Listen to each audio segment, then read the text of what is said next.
Mimi bado umekasirika, ulitolewa kwa mamlaka? Mimi sijakasirika. Ya pili, at what point did you realize this government or this administration is failed? Nimekueleza vizuri dadangu kama ulinisikiza.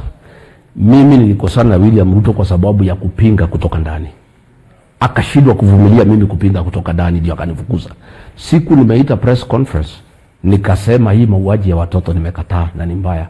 Nilikuwa deputy president. Sikuwa nje. Nilipinga William Ruto na serikali nikiwa ndani. Ukiuliza mawaziri mambo ya finance bill nilipinga kwa cabinet nikiwa peke yangu. Unasikia? Nilipinga nikiwa peke yangu.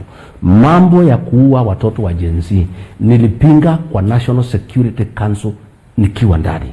Mambo ya kubomorea watu manyumba na kufukuza watu katika Wakulima Market nilipinga nikiwa naibu wa rais.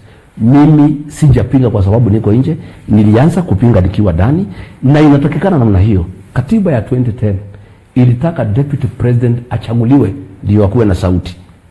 Na kwa sababu mimi ni mtu ya kuchaguliwa, mimi sio mtu ya kupewa kazi kama huyu amepewa. Huyu hawezi ongea kitu, huyu ni kupewa, amepewa kazi, huyu ni mfanyikazi. Mimi nilichaguliwa na watu 7.2 million votes. So katiba ya 2010 ilikuwa imeweka a situation where president and deputy wanaweza kosoana ndio nchi ikae mzuri.